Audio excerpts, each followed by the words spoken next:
Hello and welcome. It's Francis here. Thank you for coming back to my channel. If this is your first time here, I bid thee welcome. There is a bell and a button below if you wish to subscribe and support this channel. And I'm coming to you from Ghana country. As such, I acknowledge the Ghana people of the Adelaide Plains as the traditional custodians of this land. So I was wanting to maybe do something on the secrecy within the craft. It's a little bit, I should stop playing with things on my table. A little bit of a controversial topic in that you get some people who say that everything from contemporary witchcraft has been released, exposed. There's nothing new. There's no secrets. And then there's also the camp who believes that there shouldn't be any secrets at all because everything should be shared. Everything should be inclusive. Okay, this is going to make me sound like a bit of an elitist, and I am perfectly fine with that. So there's a reason why contemporary or initiatory witchcraft is oath-bound, why initiates are or undertake an oath to keep things silent or secret or hidden or not exposed to the general populace. And yes, there have been people who have broken oaths and have released information. However, despite what the academics say, despite all the books, witchcraft is a mystery tradition, largely because even if, I think Buckland said this, you could shout the mysteries from the rooftops, but only those who are initiated will understand what you're talking about. And that's the whole point. It is not so much what's in the book, it's how it is interpreted, how it is taught, how it is delivered in ritual, and how the experience is received. And unless you have undertaken that training, it doesn't matter how many books you read or how many non-initiated circles you attend to, it will not be the same. And this is something I find of interest when, I suppose in the last 10, 15 years, when we have an increasing number of academics, academicizing, I don't think that's a word, but I think I know what you're talking about. Hopefully you'll know what I'm talking about. Putting an academic spin on something that isn't black and white, cannot really be compared to by marker points, can differ from person to person, even those who have received the same training at the same time, because we are all individuals and we are all having different influences that have make up how we perceive, how we receive, how we interpret things. We're not robots. This makes us human. It makes us unique. What the mysteries of a mystery cult such as witchcraft does is pulling in all those different experiences to ascertain almost an overall generalization. Yet there are certain things that will happen or should happen. And I think it is, Lama, Buddha, somebody talked about climbing the mountain, that there's many ways to climb the mountain. They all begin with the first step, and it's not essentially the goal of reaching the mountain, the top of the mountain first, nor is it the view from the top of the mountain. It's actually the process and the progress that you make along the way. And that is something that I found in our modern age of rush, instantaneous, need everything now, people are not quite understanding. Yes, you can have every single craft book under the sun, but until you actually cast your first circle and do your first ritual, you're still not going to understand. What this has to do with secrecy and the craft, I have no idea, but I'm just going on a little tangent and falling down a rabbit hole. It's like with anything else. Connection with the divine, to understand the presence or feel the presence of divinity is something that I can't share. I may be able to explain how it made me feel, but you're not me.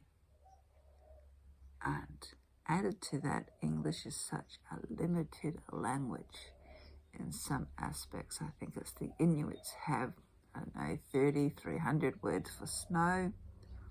We have, snow, maybe sleet. Are there any other words? Very limited. So this is why something like the craft cannot really be written about. It has to be experienced. We have also seen, in particular, the Wiccan read, what happens when half information gets put out there. And it's interesting because even today, I don't know who was the first person who exposed the Wiccan read, made it into public. Maybe it was never secret information. Maybe it was always out there. It certainly, its influences, where it's come from, have certainly always been public, or for the most part been public. But there have been different interpretations, even today, that still regurgitate the same interpretations, in that "and how none do it thy will" means you can't harm anybody, which has been interpreted that, now I'm watching a pigeon outside, has been interpreted to say that Wiccans are, peacekeepers, namby-pamby, vegans, want to see everything in love and light. And that couldn't be furthest from the truth for some people that I know, because that is not the interpretation of the read, especially not for an initiate. And I do go into it in my book, Contemporary Witchcraft. There's a whole section on understanding the read and looking at the read. And I'm not going to go through it all, but I think it is important to point out that the read itself, the word, does not mean law. Pigeon outside. Don't know what it's doing. Birds are weird. The word read just means counsel, advice, suggestion. These are suggestions on how to live your life. They're not commandments. Anybody who thinks that Wicca or any belief system that's not orthodox has commandments, especially if they're coming from an orthodox religion, in particular Christianity, really need to first deal with the hold that Christianity has over them, how it's shaping their minds. And for that, I strongly recommend Paul Hewson's I think he calls it Releasing the Witch's Power, or Tapping into the Witch's Power, or something like that. I've got a version of that in my book. I can't remember what I actually called it. But it's basically saying the Lord's Prayer backwards. And does that upset you or surprise you or make you, why would I want to say the Lord's Prayer backwards? Isn't that blasphemy? That very thought is interesting, because that in itself indicates that Christianity has some sort of hold over you. And in a way that could be quite understandable, because we do live in a Christian-based society, and it doesn't matter how far we want to ignore it. The fact we can't remove, if you live in the West, it's a Christian-based society, whether you like it or not. Our laws, Parliament, etc., have a Christian influence underneath it. And this is where we see slowly changing, very, very slowly, like a snail going backwards, but it's still largely a Christian-based society.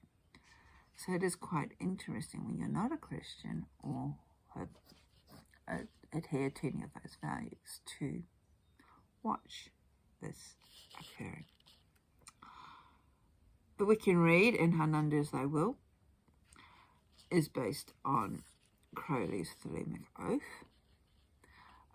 that we know, but the whole concept of it is based on a lot older writings or philosophy, shall we say. And again, none of them say that you have to do something this particular way. Maybe, no. For the most part, maybe Christians you do. But what it also alludes to is that it's a guidance to live your life. And for the most part, I would like to think that most people would like to live their life to the less impact and harm it will have on other people. If you're just going to go through life like a bull in a china shop, not giving any regard to anybody else, then you might want to look at how you deal in relationships. But people have taken something like the Wiccan read, have put their slant on it and turned it to something black and white. And as such, we're in a position these days where people are, without belling against it, they class or tie every Wiccan or what they perceive to be Wiccan with the same brush. And you can't change some people's opinions. It's very disappointing. Anyway, I'm getting off the track. So there are certain aspects within the craft that you're never going to understand unless you actually experience themselves. And it sounds elitist, and it is elitist. We live in a society too with a lot of FOMO, fear of missing out. And just because you suffer from FOMO doesn't mean that someone like me has to cater for your fear of missing out. At the end of the day, if you want to know what happens within an initiatory Wiccan circle, there is one way of finding out. Undertake the training and become an initiate. If you don't want to do that, then it's none of your business. And you don't need to know everything. And if you are going about saying that Wicca or contemporary witchcraft or initiatory witchcraft or Gerald Gardner or Alexander's, etc., etc., etc., are a waste of time or are idiots or just simply made everything up and using a whole lot of disparaging comments, well, you certainly aren't going to be getting an invitation anywhere soon. At least not from me or the people that I know. If you genuinely want to know, do the work. It's really not all that difficult. If you're just curious, maybe try and find out why do you experience this FOMO. What will you do with the information? This is another thing I've seen, and it's not just within witchcraft and the occult, it's in a whole range, especially in natural therapies, alternative health, where people want to be masters of everything, yet they don't practice So what's the point of having all these certificates if you do not do the work? And it is a bit of a catch-22 because I'm looking at my certificates going, yeah, I've got quite a few, but most of them are certificates of completion, saying that I've done a degree of study in an area, especially with metaphysics, where there is no accredited or truly accredited course. It's not actually officially recognized, as far as I'm aware of. Maybe it is these days, but I don't think so. It doesn't fall under the, you can't get a doctorate from a bog standard university. My bachelor's degree is from a alternative university, shall we say, and I'm completely off the track. So with craft, there's a reason why things are secret, and it comes down to people not really understanding or appreciating or valuing the work, what's being taught. If you're going to be disparaging or poo-poo someone's ideas, don't be expected to be invited back. It's something that also, of the crafting and mystery tradition, cannot be written about. Even if you had access to the Book of Shadows and you're not an initiate, you wouldn't truly understand it, because it happens, or in the circle, it happens when things are actually being done. And if you're not privy to that, you're not going to find out. And the more that you talk or share anything, really, almost waters it down. And there are aspects of the craft that we have seen. We're trying to make it more accessible for everybody. Well, first, you can't do that. Everybody's too individualistic, especially these days. No one wants to compromise at all. And if we're trying to cater for everybody, then we're actually reducing the essence of something that's a few people hold special. And this is how it becomes whitewashed. And again, if you have not had the training, you do not. So there's a pigeon that's about to come into this room. Really weird. If you haven't had the training, it doesn't matter how much time someone like myself goes into explaining what happens. You're never going to truly understand until you actually do it. Or you're never truly going to understand what happens in the initiatory circle until you enter through the veils. And there's only one way to do that, and that is through initiation. So, elitists, yeah, there's a good reason for it as well. And yeah, my throwback to people calling me elitist is, don't have to cater for FOMOs. There is no reason why I need to water down what I believe in.